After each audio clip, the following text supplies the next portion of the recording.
যেই খবরটি সকল গণমাধ্যমে এখন প্রধান শিরোনামের কাছাকাছি, সেটি হচ্ছে যে সড়ক মন্ত্রী তিনি বলেছেন যে চাঁদা নেয়ার যে প্রচলন আছে আমাদের দেশে, যে নানা রকমভাবে আমরা দেখেছি বিভিন্ন সংগঠন সড়কে চাঁদাবাজি করে এবং উপলক্ষ যদি সামনে থাকে, অর্থাৎ ঈদ পার্বণ যদি হয়, তখন সেটি পরিমাণটা আসলে অনেক বেড়ে যায়।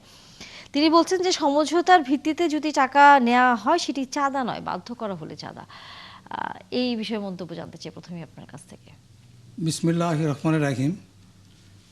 মাহে রমজান শুরু হলো, আজকে প্রথম রোজা গেল। এটা তো আমাদের রহমত ও বরকতের মাস, এবং আমাদের নবী সাল্লাল্লাহু আলাইহি ওয়াসাল্লাম বলেছেন যে এই মাসে যে গুনাহ মাফ করে নিতে পারলো না তার মতন হতভাগা নাই। ঠিক এইরকম একটি মাসে আমাদের নতুন সরকার তাদের কাজ শুরু করেছে। সুতরাং এই মাসে তাকে কতটা সমঝোতা, কতটা তাকে সিয়ামের মধ্যে থাকতে হবে, সেটা ভাবার একটা বিষয় আছে। তো আমি যে বিষয়টা বলতে চাই সেটা হলো, বাংলাদেশে পরিবহনের চাঁদা একটা প্রতিষ্ঠিত সত্য হয়ে আছে। হয়তো মন্ত্রী মহোদয় ওইটা বলতে চেয়েছেন, যেটা তো ইস্টাবলিশ, যে আচ্ছা এই কোথায় কে কত চাঁদা দেবে, এটা বহু বছর ধরে এটা প্রতিষ্ঠিত হয়ে আসছে। হতে পারে যে এক এক সরকারের সময় এসে এটা হয়তো বাড়তে পারে, যেটা বলা হয় যে একজন হয়তো কোনো জায়গার থেকে 200 টাকা চাঁদা নিত, পরবর্তীকালে কেউ এসে হয়তো ওটা বাড়িয়ে 300 টাকা করলো। কিন্তু মন্ত্রী যেভাবে সহজভাবে এটাকে চাঁদা স্বেচ্ছায় দিলে চাঁদা নয়, স্বেচ্ছায় কেউ দিতে চায়, আমি এটা জানতাম না যে স্বেচ্ছায় কেউ টাকা দিতে চায় বাংলাদেশের লোক। এইটা আমার বোধগম্য না যে স্বেচ্ছায় টাকা দেয়। আসলে এমন একটা প্রতিষ্ঠিত ফ্যাক্টর হয়ে গেছে যে ওদের একটা বাধ্য দিতে। তো ওনার ওই কথাটার সাথে আমি একমত না। স্বেচ্ছায় দিলে সেটা চাঁদা না, স্বেচ্ছায় কেউ চাঁদা আজ পর্যন্ত, এটা আমি জানি না স্বেচ্ছায় কেউ দিতে চায়। স্বেচ্ছাটাকে তো আমরা আসলে একটু বলি যে অনুদানের মতো, বা এখানে অনুদানের কোনো ব্যাপার নেই। মানে সাধারণভাবে মানুষ যা বোঝে আর কি। মন্ত্রী সাহেব যেটা বলতে চান স্বেচ্ছায় দিলে চাঁদা না, এটার সাথে আসলে একমত পোষণ করা একটু কঠিনই। যে স্বেচ্ছায় আসলে কেউ টাকা দেয় না দেশের লোক। আপনি পাওনা টাকা আদায় করতে পারেন লোকজন, এটা নিয়ে খুনাখুনি হয়ে যায়, আর স্বেচ্ছায় টাকা দেবে এটা তো এটা ভাবতে পারি না। আমার মনে হয় উনি বলে ফেলছেন। এগুলি নিয়ে হয়তো সামনে পার্লামেন্ট আছে, পার্লামেন্টে কথা উঠবে, আরও আমরা অনেক কিছু আমরা জানতে পারবো, দেখতে পারবো। হ্যাঁ, পার্লামেন্টটা হলে আমাদের অনেক কিছু সামনে চলে আসবে। উনি হয়তো কেবল না একদিন না দুদিন উনি অফিস করছেন। সুতরাং পুরা ব্যাপারটা আরও গভীরে যখন যাবেন তখন হয়তো আরও বেশি উনি বুঝতে সক্ষম হবেন।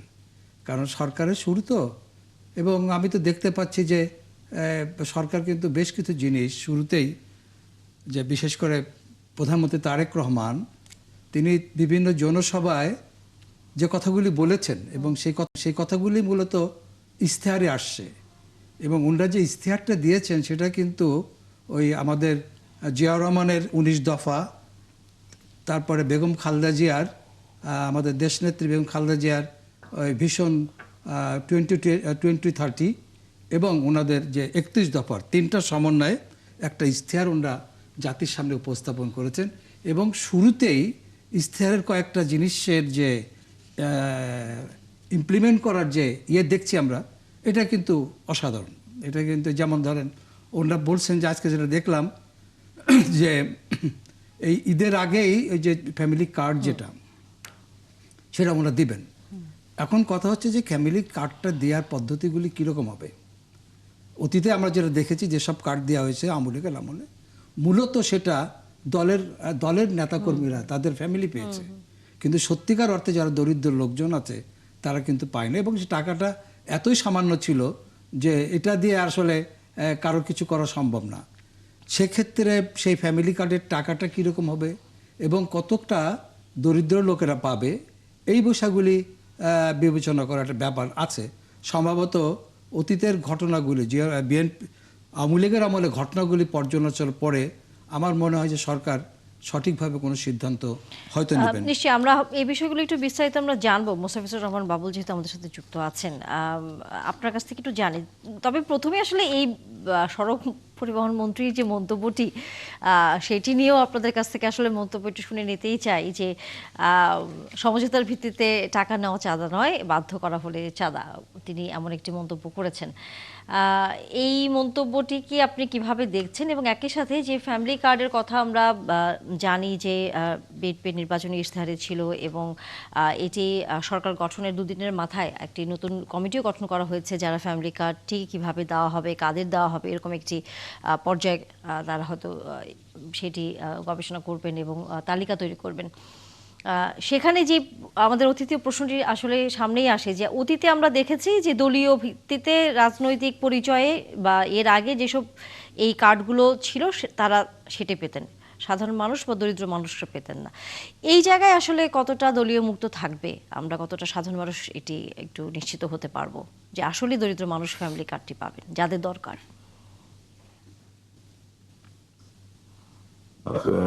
ফ্যামিলি কার্ড তো আপনার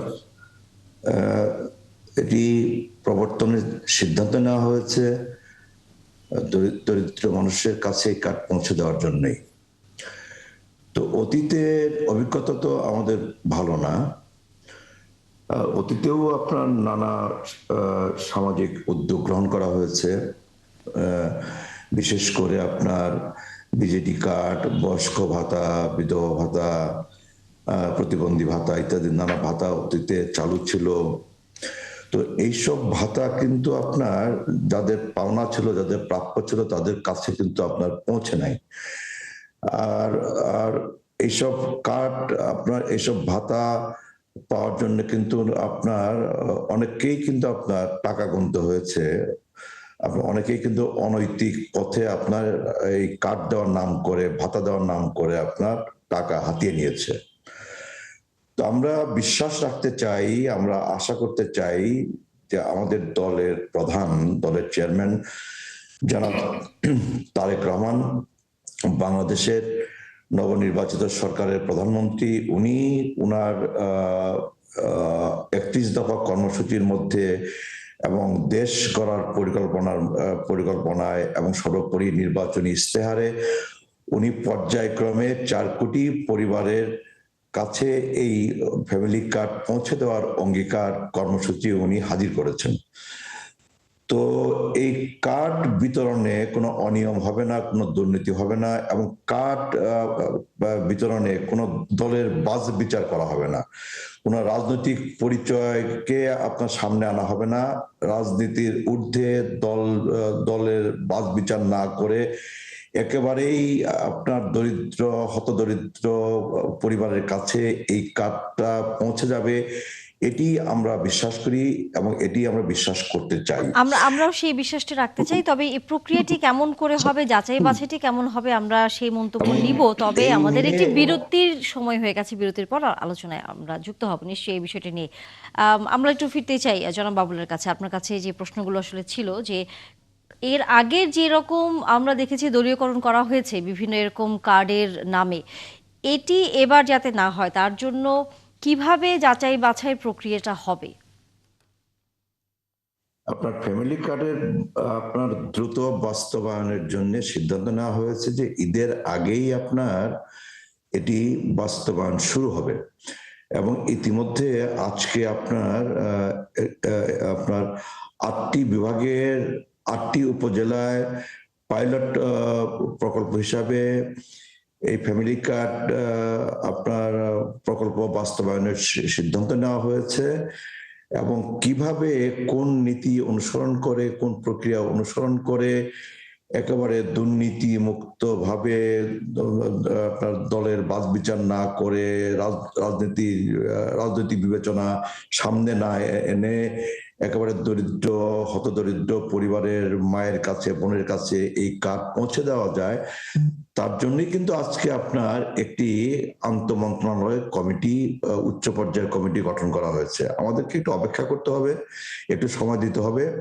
যে এই এই কমিটি তারা কি সিদ্ধান্ত নেন এবং কিভাবে এই ফ্যামিলি কার্ড আপনার এই প্রকল্প আপনার পর্যায়ক্রমে ধীরে ধীরে ঈদের আগে এবং ঈদের পরে বাংলাদেশে আপনার ঈদের আগে 8টি উপজেলায় এবং পর্যায়ক্রমে বাংলাদেশের সকল জেলায় সকল উপজেলায় এটি বাস্তবায়িত হয়, তার জন্য একটু সময় তো আমাদেরকে একটু দিতেই সময় হয়তো হবে। বা আমরা সামনের দিনগুলো আমরা দেখতে পাবো। অপেক্ষা করতে চাই এবং জি দেশবাসীকে আমরা অনুরোধ করব অপেক্ষা করার জন্য এবং দেখবার জন্য যে আমরা সেই দুর্নীতির ধারা থেকে বের হয়ে আসতে পেরেছি কিনা, দলীয় বিবেচনার বাইরে আমরা আসতে পেরেছি কিনা এবং রাজনৈতিক বিবেচনার বাইরে একেবারেই হতদরিদ্র মানুষের পাশে আমরা দাঁড়াতে পেরেছি কিনা, তার জন্য অবশ্যই দেশবাসীকে আমরা অবশ্যই অনুরোধ করবো একটু দেখবার জন্য। অবশ্যই জি একই সাথে প্রশ্নটা একটু মনে করেও দিতে চাই যে সড়ক পরিবহন মন্ত্রীর যে বক্তব্যটি যে সড়কে সমঝোতার ভিত্তিতে যে টাকা নেওয়া হয় সেটি চাঁদা নয়, বাধ্য করা হলে চাঁদা, সেই বিষয়ে আপনার একটু মন্তব্য জেনে নিতে চাই। জি একই সাথে আমাদের অতিথিও প্রশ্ন করতে চান একই সাথে হয়তো। না, আমার প্রশ্ন আপনার কাছে এটাই যে এই যে ফ্যামিলি কার্ড দুর্নীতি মুক্ত করতে আমাদের যে অভিজ্ঞতা যে রাজনৈতিক নেতৃত্বের মাধ্যমে হলে এটা দুর্নীতিমুক্ত হবে না আপনার যে সরকারি পদ্ধতিতে গেলে হবে, এই বিষয়গুলি কি ভাবা হচ্ছে কিনা? কারণ আমরা দেখছি যে অতীতে যতভাবেই বলা হোক না কেন পলিটিক্যাল লিডারশিপের মাধ্যমে হলে এটা কোনো না কোনোভাবে এক ধরনের বায়াস ব্যাপার থেকেই যায়। এটা ব্যাপারে এই সিদ্ধান্তের জন্য তো আপনাকে একটু অপেক্ষা করতে হবে, একটু ওয়েট করতে হবে। রাজনৈতিক দল, রাজনৈতিক নেতৃত্ব, জনপ্রতিনিধিদের বাদ দিয়ে তো আর কোনো কিছু হয় না, হবে না। সেই ক্ষেত্রে হচ্ছে যে রাজনৈতিক দল তার সদিচ্ছা আছে কিনা, সততা আছে কিনা, আন্তরিকতা আছে কিনা, নাকি তারা প্রচলিত ধারার মধ্যেই ঘুরপাক খাবে, এটি তো আমাদের দেখবার বিষয়। আমরা আস্থা রাখতে চাই, আমরা বিশ্বাস রাখতে চাই বর্তমান সরকারের উপর এবং সরকারি দল বিএনপির উপর, যে তারা প্রচলিত সেই দুর্নীতিগ্রস্ত সেই ধারার বিপরীতে বাংলাদেশে একটি দুর্নীতিমুক্ত স্বচ্ছ প্রক্রিয়া অনুসরণ করে এই ফ্যামিলি কার্ড প্রকল্প এটি বাস্তবায়ন করবেন, এবং তার জন্য আমরা একটু অপেক্ষা করি। এবং আমরা আস্থা রাখতে চাই যে এটা দুর্নীতি মুক্ত হবে। কিন্তু যেটা হলো যে আমাদের দেশে যেটা হয়ে থাকে, আস্থার জায়গাটা তো এতটা ভেঙে ফেলা হয়েছে যে মানুষের, জনগণের আস্থার জায়গাটা প্রচণ্ডভাবে মানুষের এত বেশি স্বপ্নভঙ্গ হয়েছে এইসব ব্যাপারে, যার ফলে হয়েছে কি সবসময় মানুষ একদম পুরাপুরি ভালো হলে একটু সন্দেহ চোখে দেখার চেষ্টা করে। আমরা আশা করি যেটা হবে, কিন্তু চেক অ্যান্ড ব্যালেন্সটা কীভাবে, কেউ যদি দলের লোক এটা করে সেটা দেখভাল হবে কিভাবে? না, এটা আমি একটু বলি। এই যে আপনার ধরেন, এই যে আপনি যদি আপনার কিটা দেখেন, এই যে ম্যানিফেস্টোটা যদি দেখেন, তাহলে ম্যানিফেস্টোতে আপনার কথাগুলো কিন্তু বলা আছে খুব ভালো করে। আলী নেওয়াজ ভাই যে কথাটা বলছেন সেটা আমাদের এখানে যে আমরা সোশ্যাল সেফটি নেটের যে ডিস্ট্রিবিউশনটা আছে সারা দেশে, তাদের একটা লিস্ট আছে। সেই লিস্টের ভিতরে আমাদের একটা ধারণা, আমরা যারা গবেষণা করি, তা সেই লিস্টের ভিতরে 20 থেকে 25% আপনার একটু এদিক সেদিক আছে।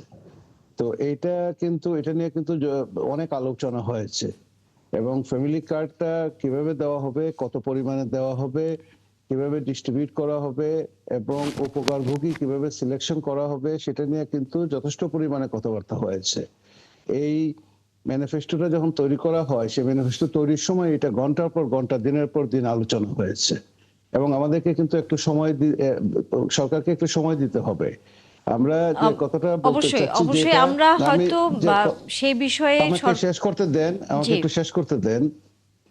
আমাকে একটু শেষ করতে দেন, আমি তো কথাই বলতে পারি নাই। আমাদের এখানে ফ্যামিলি কার্ডে যেটা আসছে সেটাতে আপনার ধরেন 1 কোটি পরিবারকে ফ্যামিলি কার্ড দিতে হয়তো 25 থেকে 30 হাজার কোটি টাকা লাগবে। 5 কোটি লাগবে না। আজকে স্বপন ভাই যেটা বলছেন যে 5 কোটি ফ্যামিলি কার্ড দিলে তো সারা বাংলাদেশের সবাই পেয়ে যাবে। আমার তো ফ্যামিলি কার্ড দরকার নাই, আপনার তো দরকার নেই। এখানে 1.5 থেকে 2 কোটি ফ্যামিলিকে ফ্যামিলি কার্ড দিতে পারলেই হবে, এবং 50-60 হাজার কোটি টাকা হয়তো ইয়ারলি লাগবে।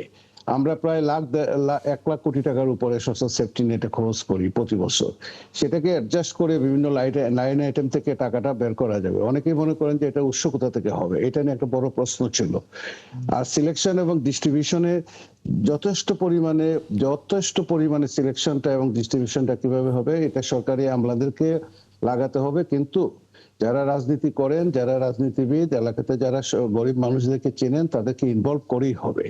এবং একটা সোশ্যাল ম্যাপিং এর মাধ্যমে, সোশ্যাল অডিটিং এর মাধ্যমে এই সিলেকশনটা হবে। আমি যতটুকু জানি যে একটা সোশ্যাল অডিটিং এর মাধ্যমে সিলেকশনটা হবে। আপনার এলাকাতে কোনো একটা ওয়ার্ডে কি পরিমাণ গরিব লোক আছে এবং কতজন গরিব লোক আছে, সেই ওয়ার্ডের থেকেই সেই লিস্টটা নেওয়া হবে। তারাই বলবে, উপর থেকে চাপিয়ে দেওয়ার কিছু নাই। সো এই জায়গাগুলোতে একটু সময় দিতে হবে। ইটস টু আর্লি যে আমরা আলোচনাগুলো যে এখন করছি ঠিক আছে, একটু সতর্ক করে দেওয়া। কিন্তু আপনার এই ম্যানিফেস্টোটা তৈরি করার সময় দিনের পর দিন, মাসের পর মাস এটা নিয়ে কিন্তু আপনার কাজ হয়েছে। তো এটা এক সেন্সে ভালো যে আমাদের গরিব মানুষরা এই জিনিসটা পাচ্ছেন, এবং আশা করি যে পাইলট বেসিসে যে কাজটা শুরু হবে, সেই পাইলট বেসিসে কাজটা হওয়ার পরে তার থেকে যে এক্সপিরিয়েন্স আসবে, সেই এক্সপিরিয়েন্সে ট্রায়াল এবং এরর ভিত্তিতে কাজটা হবে। আর রবিউলের ব্যাপারে যে কথাটা বলছিলেন, তাদেরকে একটু সময় দিতে হবে। এই নতুন এই জায়গায় আসছেন। আপনার কাছে আমার এই প্রশ্নটা আসলে আমি নিতে চাই, সেটা হচ্ছে যে বিরোধী দলগুলো নির্বাচনের আগে থেকেই এবং নির্বাচনের পর থেকেই বারবারই এই বিষয়গুলো সামনে নিয়ে আসছে যে বিএনপির নানা ধরনের আগের দুর্নীতির কথা তারা যোগ সাজগ করে নানা ধরনের কথা বলছে। কিন্তু যখন একজন দায়িত্বশীল মন্ত্রীর মুখ থেকে এরকম একটি কথা আসে, তখন সেটিকে সাধারণ মানুষের কাছেও আসলে বার্তাটি কি যায়, এবং এই যে বিরোধী পক্ষকে এক ধরনের তারাও তাদের বক্তব্য আরো বেশি করে প্রচার করার ক্ষেত্রে এক ধরনের উস্কানি পেয়ে যায় কিনা, আপনার কাছে কি মনে হয়? দুইটা প্রশ্ন, আপনি দুইটা প্রশ্ন করছেন। একটা প্রশ্ন হলো বিএনপি সম্পর্কে অভিযোগ। আপনি জিয়াউর রহমান সাহেবের সময়কার সময়ে মন্ত্রী পরিষদ দেখেন, ওই সময়টাতে একটা অভিযোগ ছিল না একজন মন্ত্রী। এখানে আলী নওয়াজ ভাই আছেন, সিনিয়র আছেন, বাবুল আছেন, ওনারা জানেন, আমরাও জানি, আমরাও দেখছি সেই সময়টাতে একটা অভিযোগ ছিল না। পরবর্তী যে সরকার আসছিল, সেখানে শুরুর দিকে কোন ধরনের তেমন কোনো অভিযোগ ছিল না। বিএনপি সরকারের বিরুদ্ধে যে সমস্ত অভিযোগ করা হয়েছে, একটা অভিযোগ কি স্ট্যান্ড করতে পেরেছে? যে বড় ধরনের একটা অভিযোগ কি স্ট্যান্ড করতে পেরেছে? বেগম খালেদা জিয়ার নামে একটা অভিযোগ কি প্রমাণ করা গিয়েছে? একটা অ্যাকাউন্ট থেকে একটা অ্যাকাউন্টে টাকা যাওয়া, 2 কোটি টাকা 6 কোটি টাকা হওয়া, এটা কি আপনার এটা কি দুর্নীতির অভিযোগ? আপনার দুর্নীতি হয় না আমি সেটা বলছি না, ছোটখাটো দুর্নীতি তো ছিল, কিন্তু যে মেসিভ পরিমাণে গত 1.5 যুগে আমরা যে দুর্নীতি দেখেছি, একদম ব্যাংক খালি করে ফেলা, একদম মানে সর্বনাশের যাত্রা, সেটা কি বিএনপির সময় কোনো সময় হয়েছে? হয় নাই কিন্তু।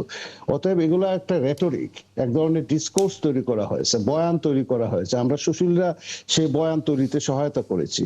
সেই জায়গাগুলো আমাদেরকে সেই জায়গা থেকে বের হয়ে আসতে হবে। এগুলো একটা জায়গা।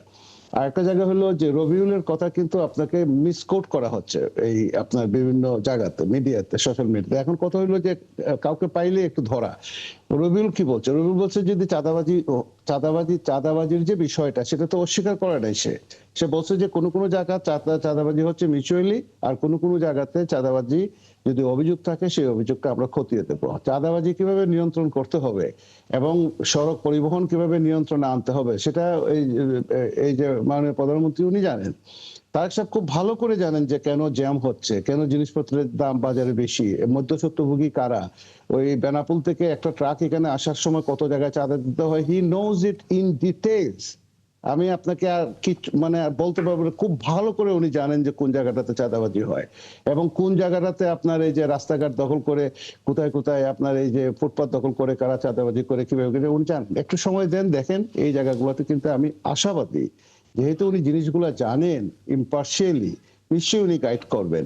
এবং পরিবহন সেক্টরে তো 1-2 দিন ধরে না, এখানে তো পরিবহন সেক্টরে একটা মাফিয়া তৈরি হয়েছে এবং বিভিন্ন দলের লোকজন এগুলোর সাথে জড়িত। আমি কোনো পার্টিকুলার নাম বলছি না, এবং সরকার পরিবর্তন হইলেও ওই গ্রুপগুলো কিন্তু পরিবর্তিত হয় না। এই জায়গাটাতে প্রধানমন্ত্রী খুব ভালো করে জানেন। আপনারা একটু ওয়েট করেন, দেখেন উনি কোন ধরনের অ্যাকশন এই জায়গাগুলোতে যান। আমাদের ধারণা এই যে রাস্তাঘাটে চলতে গিয়ে, প্রটোকল ছাড়া চলতে গিয়ে উনি অবস্থা অবজার্ভ করছেন, এবং আমার ধারণা আমরা এখানে এই জায়গাটাতে হয়তো একটু শক্ত ডিসিশন নেওয়া লাগতে পারে। এই একটা ক্যাপিটাল সিটিতে, পৃথিবীর কোন দেশে একটা ক্যাপিটাল সিটিতে আপনার স্লো ভেহিকলে চলে, আবার ফাস্ট ভেহিকলে চলে? তো এখানে যদি স্লো ভেহিকলকে আপনি নিয়ন্ত্রণে আনতে হয়, 15 লাখ রিক্সা চালক ঢাকা শহরে রিক্সা চালায়, তাদেরকে একটা অল্টারনেটিভ জীবন জীবিকার ব্যবস্থা করে দিতে হবে। তারপরে আপনি তাকে এখান থেকে রিমুভ করার চিন্তা ভাবনা করতে পারেন। ফুটপাতের যে ব্যাপারগুলো, এখানে প্রায় অন এন এভারেজে 30 থেকে 40 লক্ষ লোক ইনফর্মালি জড়িত ফুটপাতের ব্যবসা করে। তাকে একটা অল্টারনেটিভ সোর্স অফ ইনকামের ব্যবস্থা করে দিয়ে তাকে তখন আপনি ক্লিন করার কথা বলতে পারেন। তো সব মিলিয়ে এই জায়গাগুলোতে বিশাল পরিকল্পনা এবং প্ল্যান পরিকল্পনা দরকার। এবং মন্ত্রী সাহেবরা যারা আসছেন, মাত্র আসছেন নতুন, অনেকেই প্রথমবারের মতো এমপি হয়ে আসছেন, এমপি হয়ে মন্ত্রী হয়ে গেছেন, অনেকে আবার এক্সপিরিয়েন্স আছে। এখন একটু সময় দেন, দেখলে পরে দেখবেন যে আস্তে আস্তে জিনিসগুলো বের হয়ে আসছে। আমি আশাবাদী। আমি আপনার ওই আগের কথায় একটু আসতে চাই, সেটা হলো ফ্যামিলি কার্ড। সেটা হচ্ছে যে আমাদের দেশে যে মুদ্রাস্ফীতি ইত্যাদি যেসব ব্যাপার স্যাপার আছে, আমি ছোটোখাটো কিছু কাজ করে দেখেছি যে একটা ছোট পরিবার, অতি দরিদ্র পরিবার, যার তিনজন সদস্য আছে, এরকম একটা 3-4 জন সদস্য, আমি দেখলাম যে একদম মিনিমাম 2,500 থেকে 3,000 টাকা ছাড়া এই ফ্যামিলি কার্ড এই লোকগুলো আসলে তেমন হেল্পফুল হবে না। আপনার এই ব্যাপারে কোনো চিন্তা করেছেন নওয়াজ কিনা? ভাই, না নওয়াজ ভাই আমি বলি, আমরা দু একটা ডিসকাশনে ছিলাম।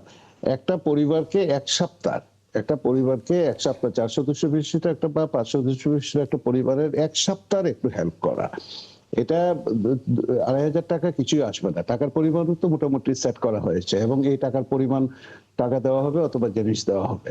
এটা 1 মাসের কোনো দেওয়া হচ্ছে না। এটা দুইটা এক উদ্দেশ্য। এটা সপ্তাহে? হলো মহিলাকে এটা না, এটা 1 মাসের জন্য দেওয়া হচ্ছে, কিন্তু এটা একটা সপ্তাহ যদি সে রিলিফ পায়, একটা সপ্তাহ যদি সে এই জায়গাটাতে রিলিফ পায়, এটা পরবর্তী সপ্তাহগুলোর জন্য তার জন্য একটু সুবিধা হবে।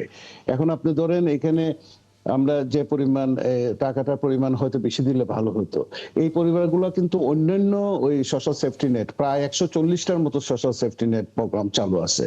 এখন সরকার কিন্তু আজকে বলছে যে ওই সেফটি নেট প্রোগ্রামগুলো বন্ধ হবে না। আমার ধারণা ছিল ওইগুলো কিছুটা বন্ধ হবে, কিন্তু আজকে সরকার বলছে যে বন্ধ হবে না।